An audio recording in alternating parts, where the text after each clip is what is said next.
The second award that we're here to discuss is the Elaine Bennett Research Prize.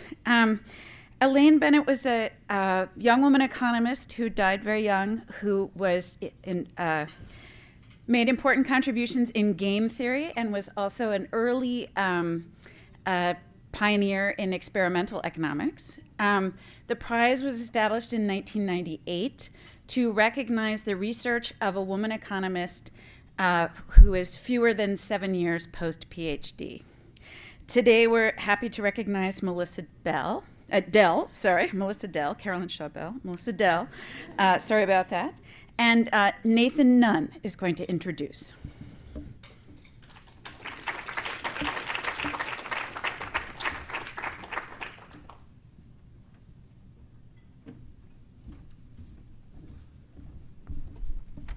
Thank you. So it's my real honor to introduce and tell you a few words about Melissa Dell, who's an amazing colleague of mine and an amazing scholar. And as the award indicates, very young in her career, or very early in her career. Melissa graduated from MIT in 2012. She started right out of the gate by joining the Society of Fellows for 2 years until 2014, and then became an assistant professor at Harvard in 2014, and very recently in 2018 became a tenured full professor. In terms of her research, she'll talk a little bit about her research, I believe. I just want to give you some sense of what I think is most central to her research, which is a little bit hard to characterize, like many individuals with amazing broad research agendas. It spans a vast amount of literature and of area. But I think what's really central to her research is the importance of state institutions for economic development. And so because she's looking at this question, which is a big picture, really important question that we really haven't been able to grapple with in development economics or economic growth, her research has tended to be historical in nature. So states evolve over long periods of time, and they have effects which persist over very long periods of time.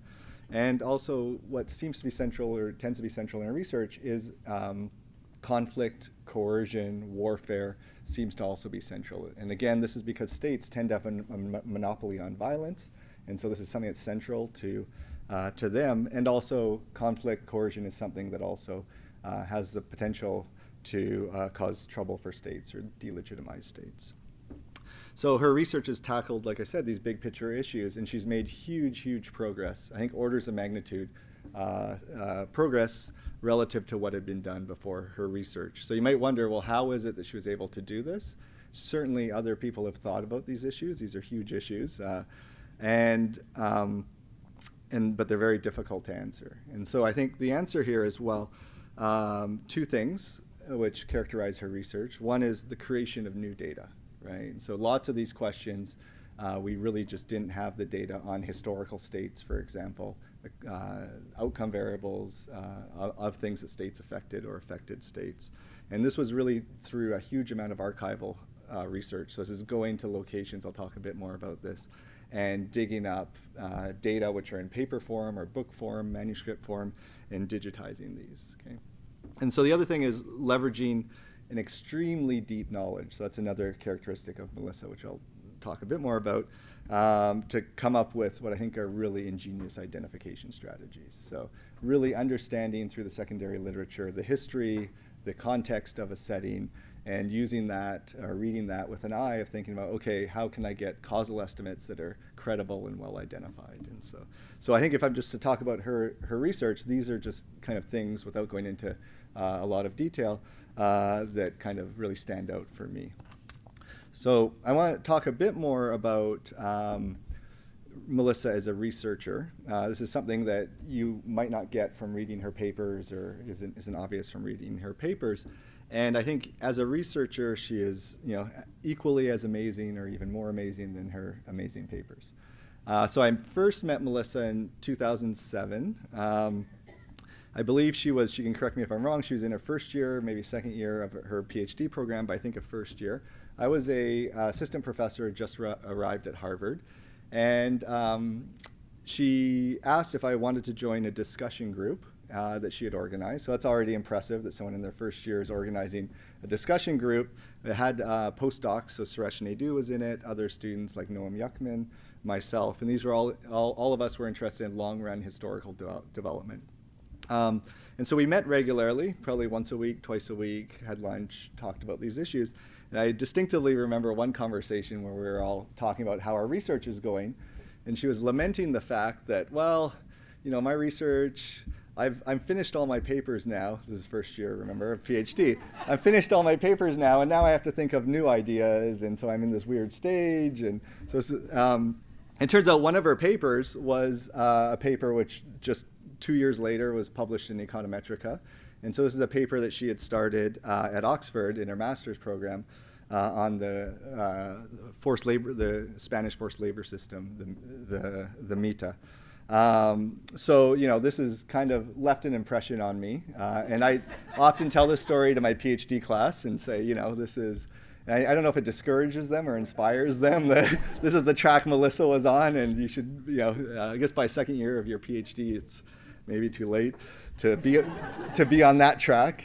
So anyway, so this is all just to say I was amazingly impressed by Melissa when I first met her. And it's, you know, so much so that these kind of events stick out clearly in my mind. And I'm not the only one. I've had conversations with others in the room, so Joel, James Robinson, Jerome, where they can distinctively remember the first time that they met Melissa. And so this is something that's very, you know, as an undergrad usually, or a master's student or early PhD student.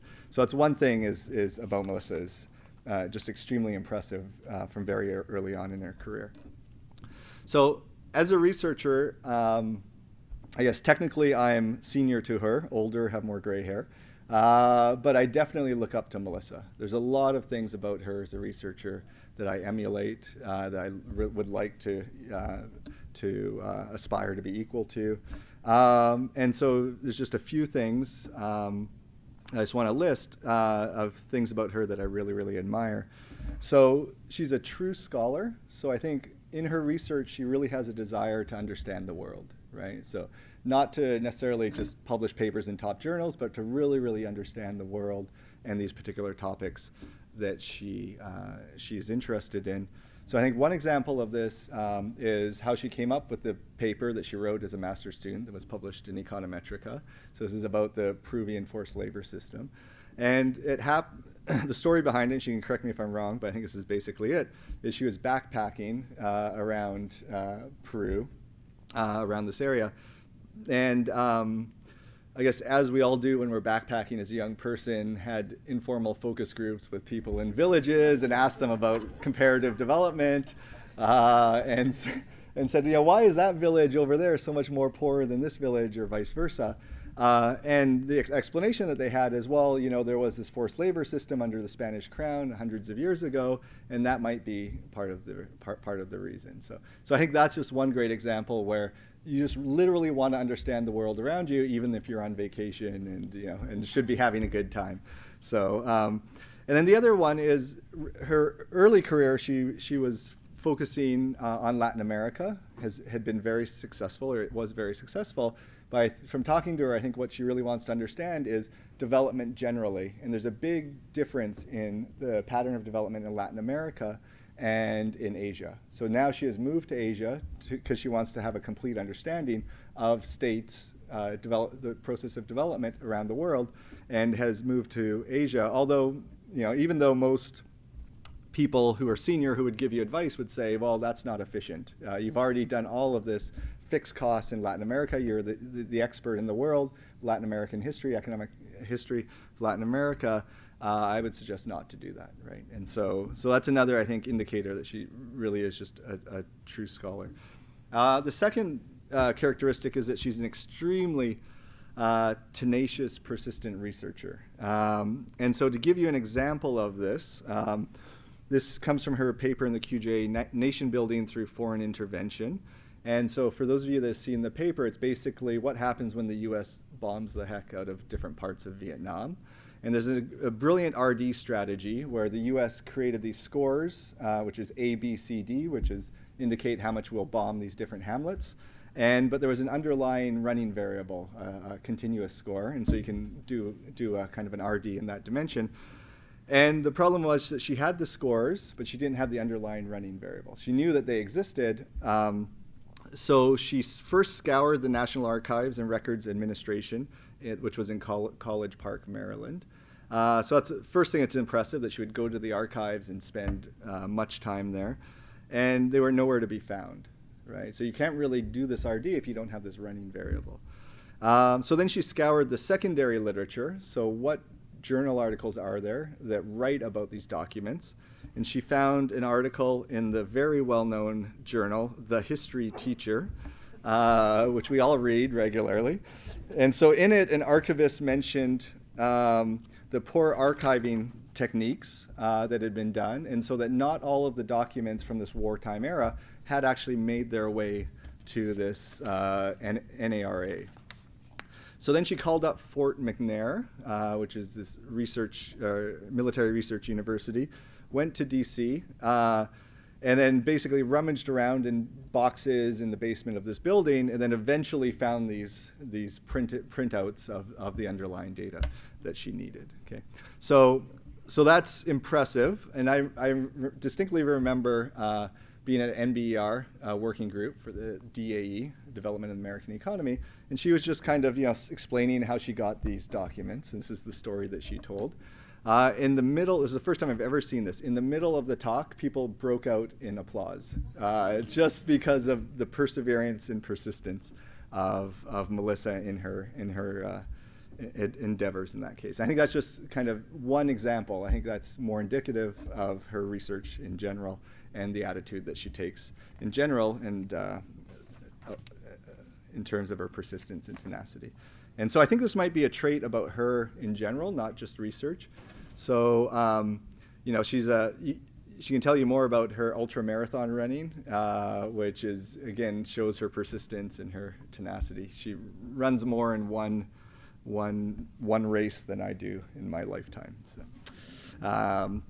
okay, and the other two things is, well, she digs very deep in her research. Like I mentioned, she's an expert in all that she studies. I've witnessed or talked to a number of historians, so these are people outside of economics, who have mentioned that they're extremely impressed by her historical knowledge. They're also very jealous by it, and they're also jealous by her talents in terms of archives and coming up with interesting data and interesting questions. And then just the very last thing I want to mention is that in addition to this research, she's an amazing contributor to public goods in the department and also the profession. Okay, and so I just to give you an example, this is very recent. Melissa recently received tenure and was bargaining for, what all the goodies that she'll get in her contract. And while most of us would think about, okay, how much research money can I get? How much summer money? Maybe we can form an institution, name it after me, or I'll be the director. Melissa, actually, her demands were very different. Really, what she wanted was some funds and some support to use OCR and machine learning techniques to begin to digitize all of the historical documents in Widener Library. Okay, and so this is something that's going to benefit the profession, definitely going to, and benefit all that are doing research along those lines. And you can see it's very much a public goods. And she was really looking out for what will advance our knowledge, what will advance the knowledge of the profession, rather than what are all the goodies that I can get. So for all these reasons, I can't think of a better recipient, and I'm very happy that Melissa Dell was chosen this year for the Elaine Bennett Research Prize. So thank you.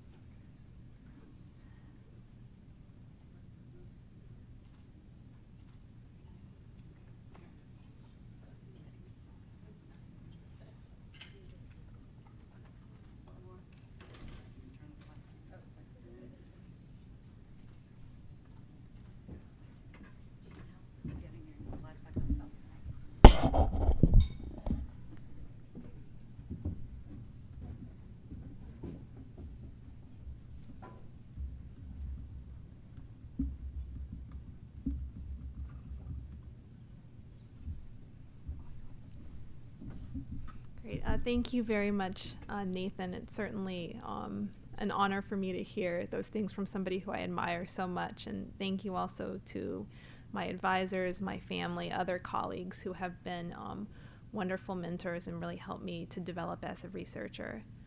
So I want to spend a few minutes giving everyone a little bit more of a flavor for the sort of research that I do and the things that I'm most excited about moving forward. Okay, so my research focuses on persistence and transformation and economic development, so why poverty and insecurity persist, and also how states influence economic development and security in the long run. And I try to emphasize integrating modern empirical methods with novel historical data. So I really take inspiration from Bob Solow, who I think summed it up well when he said the part of economics that is independent of history and social context is not only small, but dull. So I want to just give a short example that gives a flavor for the type of research I do. So Nathan mentioned this briefly, and I'll elaborate a little bit more. So military interventions in weakly institutionalized societies were a central feature of the Cold War, and of course they continue through the present and have massive impacts on people's lives, consume a lot of resources, but we don't have that much empirical evidence on their impacts. So in joint work with Pablo Carabin, who's at NYU, we examine how U.S. strategies employed during the Vietnam War impacted insurgency and impacted state building in South Vietnam. And in particular, we focus on the impacts of bombing. And so U.S. dropped a lot of bombs over South Vietnam, and they weren't just targeted specifically towards insurgents, but also towards civilian areas more generally as a way of trying to encourage compliance from the South Vietnamese population. So you see an example here of a leaflet that was dropped warning people in South Vietnam of bombing. It says the U.S. forces have joined with the forces of South Vietnam to rid your village of Viet Cong agents and protect your lives. The Viet Cong hide among the innocent women and children in your villages to fire upon troops and aircraft. If the Viet Cong in this area use you or your village for this purpose, you can expect death from the sky. Do not let the Viet Cong be the reason for the death of your loved ones. So there's two views, broadly speaking, on this. So the first, which was the consensus view of the U.S. during the war and still remains very prevalent to this day, the solution in Vietnam is more bombs, more shells, more napalm, till the other side gives up. So essentially that you can use overwhelming firepower to incentivize compliance and build a state from the top down. The opposing view is summed up by one of the communist leaders in Vietnam who said, never before did the people of Vietnam from top to bottom unite as they did during the years that the U.S. was bombing us. Never before had Chairman Ho Chi Minh's appeal that there is nothing more precious than freedom and independence gone straight to the hearts and minds of the Vietnamese people. So according to this view, this is going to backfire on the U.S. You bomb civilians, they get angry, that makes them that much more likely to go and join the resistance. You can't build a state via overwhelming force because people have so many different small ways to undermine a state that they don't support. So to examine these views, we need to find a natural experiment. Obviously, if you were just to look at the correlation between bombing and what happened subsequently, that's not going to give you a very good picture of the causal effects of bombing, because if the U.S. military is at all aware of kind of what's going on, they may well want to bomb places where security is going downhill anyways. And so we needed to find an identification strategy. And so we exploited the fact that during the Vietnam War, for the very first time, data were collected and used on a large scale to allocate military resources. So you see an example here of the IBM System 360 supercomputer in Saigon, which at the time was the world's most powerful computer. So specifically, the U.S. collected these 169 different questions at the hamlet level. A hamlet is a cluster of dwellings. There were about 18,000 of them in South Vietnam. And these were data on security, but also politics, economic characteristics. And they combined these into a single score using the Bayesian algorithm. And the output ranged continuously from 1 to 5, but it was rounded to the nearest whole number before being read from the mainframe computer. So if you're a 3.49, you get rounded down to a 3. If you're a 3.51, you get rounded up to a 4. The 3 is a less secure place and hence more likely to be bombed. The score was used by the U.S. Air Force to allocate air missions. It wasn't used by South Vietnamese or U.S. ground or naval troops. It really, the focus of the score was on the Air Force. Over half of appropriations during the Vietnam War went to the Air Force, and so they just had so many bombs to drop that they needed something to tell them where to drop them, and they used the score. So we'll compare around the rounding thresholds to estimate the causal effects of bombing. And here you can just very much see our results graphically. And so on the x-axis, you have the distance from the rounding threshold, and on the y-axis, you have the probability that the village is bombed. And you can see if you just barely get rounded up, that shifts markedly downward. And then we compare that to various outcomes. So for example, this is whether or not there is an armed insurgent presence near your hamlet. And you can see if you get rounded up, so you're more secure and less likely to get bombed, then following the bombing, there's less likely to be an armed presence near your village. So more generally, we find that bombing civilian population centers actually increase the military and political activities of the Viet Cong insurgency. So it backfired immediately. Moreover, the fact that security declined meant that your score went down, meant that you were more likely to get bombed in the next period, and so on and so forth. So if you're just barely below a rounding threshold at the start of when the U.S. used this algorithm, you're more likely to get bombed for the remainder of the war, and security deteriorates more generally. Not only does the bombing affect security, it also weakened local governance and decreased participation in non-communist civil society. The effects are concentrated in the areas that are actually hit. It's not as if you see your neighbor being bombed and think, oh, I better shape up. The effects are in the places that are hit, and we can look at a variety of different pre-characteristics and show that really when you look around the threshold, places on either side look very, very similar before, and it's only after the bombing that we see this divergence. And so this very much gives an example of the type of research that I do. So I want to spend the last few minutes talking briefly about future directions that I am particularly excited about now. So there's many, many open questions in thinking about long-run development and political economy. Really, most things we still don't understand that well. And there's various reasons for this, but an important reason is because of the challenges that are inherent in accessing the data that would be required to compellingly look at many of these questions. So much of the literature to date, including my work, sort of has the flavor that you look at something that happened historically, you show that it still has effects today, and then you try to understand why. But it's, this thing happened and then it's persistent. There's less work that looks at richer dynamics in the development process. So, takeoff, convergence and reversal, the idea that you could have leapfrogging, where a place that's behind jumps ahead, or institutional sclerosis, where you have a place that's very successful and then they stagnate. There's less about these richer dynamics. The misallocation has been a huge topic in the development literature recently, but there's less about the role that plays in hindering long-run development. We know less about why structural change is sometimes accompanied by social upheaval or large increases in inequality, whereas in other contexts it proceeds much more smoothly or more equitably. And sort of a common thread uniting these questions is that in order to look at them, you really need very detailed data. In many cases, you'll need microdata on firms or individuals. You can't really think about the drivers of inequality or misallocation with aggregate data. If you want to document more complex patterns of persistence and change over time, if your standard errors are large because your data are aggregated or noisy, you're not going to be able to do that. You can say something had an effect in 19, 20, 30, 40, 50, but with big standard errors, all those effects will look statistically identical.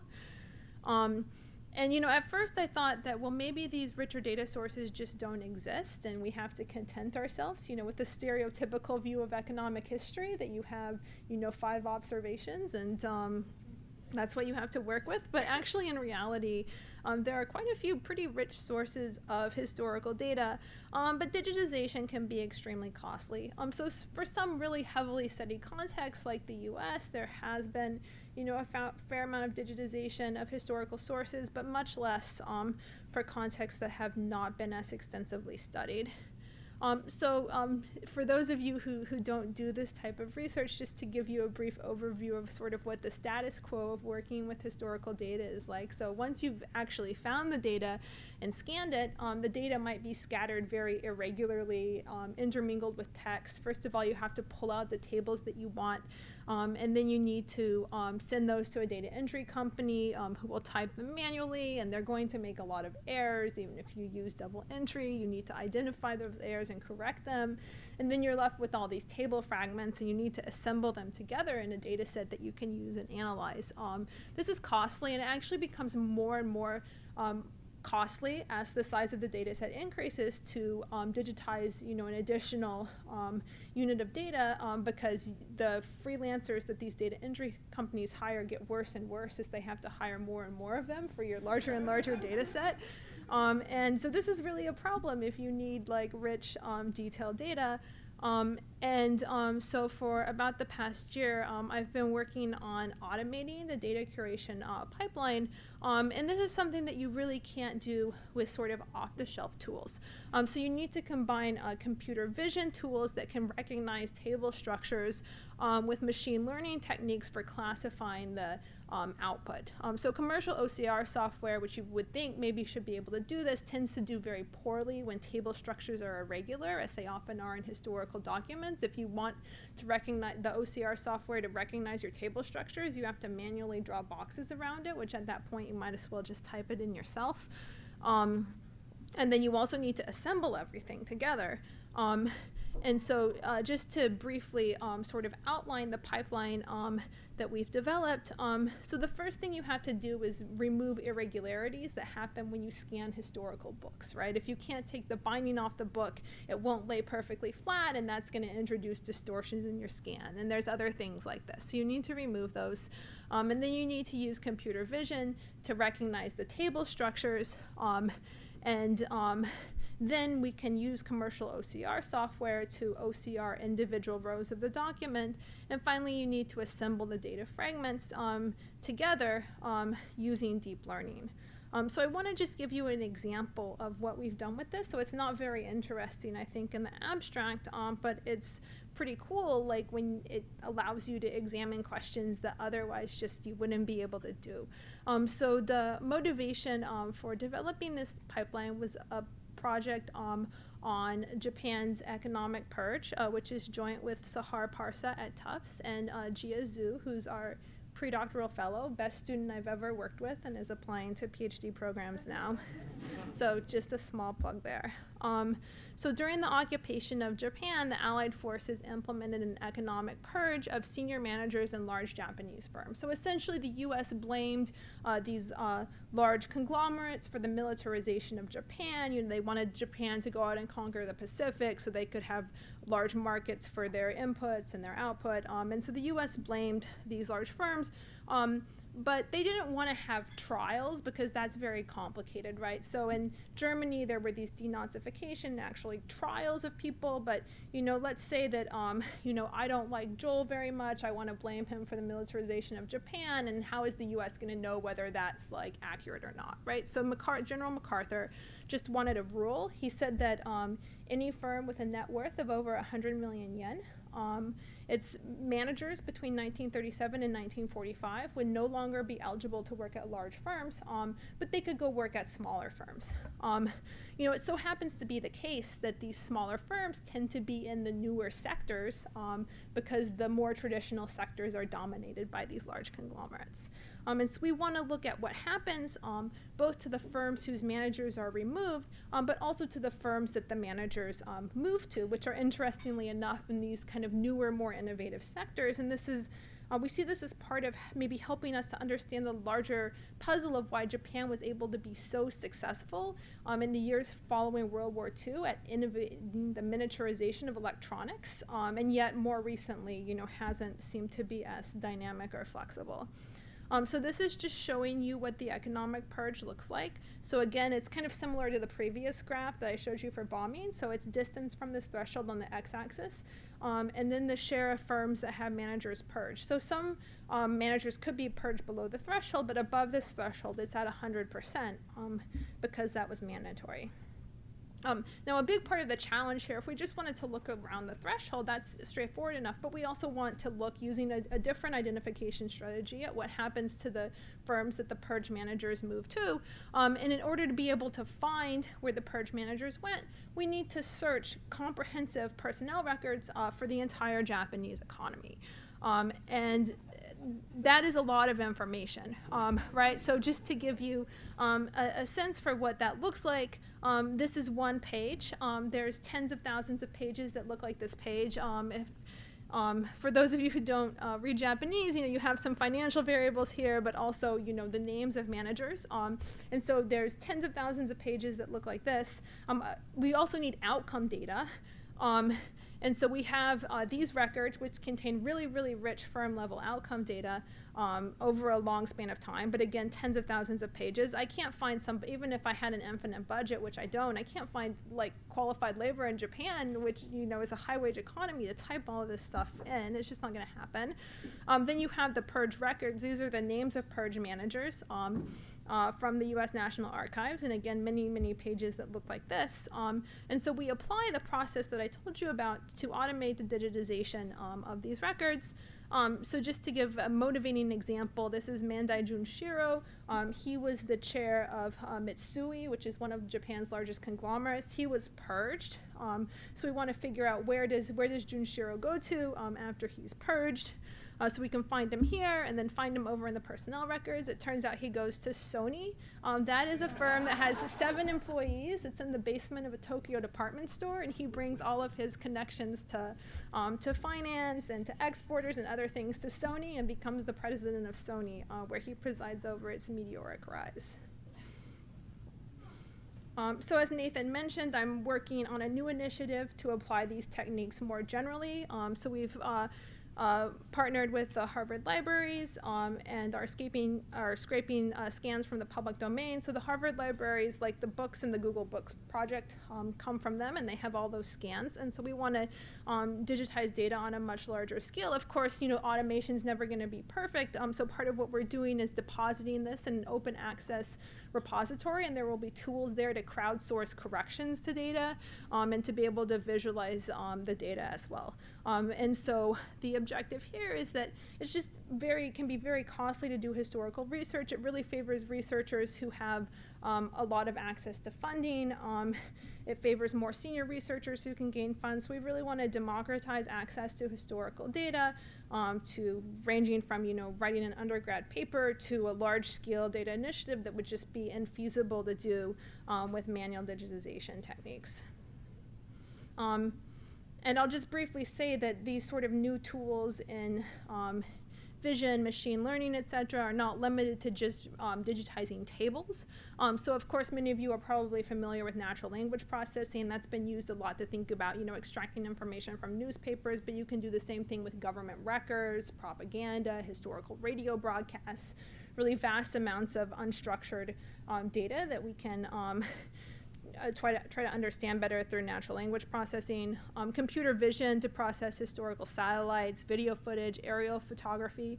So for example, in the U.S. National Archives, there's 6 million aerial photographs that were taken by the CIA. Like the U.S. during the Cold War was trying to see what was going on in much of the world, and kind of much as you can use modern satellite data to measure things like economic activity from the modern satellite data, you could potentially do something similar with these historical aerial photographs to get economic data for regions and time periods where we don't have it. Of course, there's a large literature on linking historical microdata. And so all of this is opening access to new data, and I think really excitingly also doing it for contexts of the world that have not traditionally been studied within the mainstream of economics. So I think it's like a really, really exciting time to be an economic historian, and I think that we'll be seeing, lots of learning lots of new fascinating things using these tools. So just to sum up, I've argued that understanding history is important for understanding processes of economic development, persistent structural transformation. The literature to date is largely focused on establishing that history matters and providing some insights into why, but I think that moving forward with new tools for accessing richer data, we can start to think about richer questions in economic development. So thank you very much.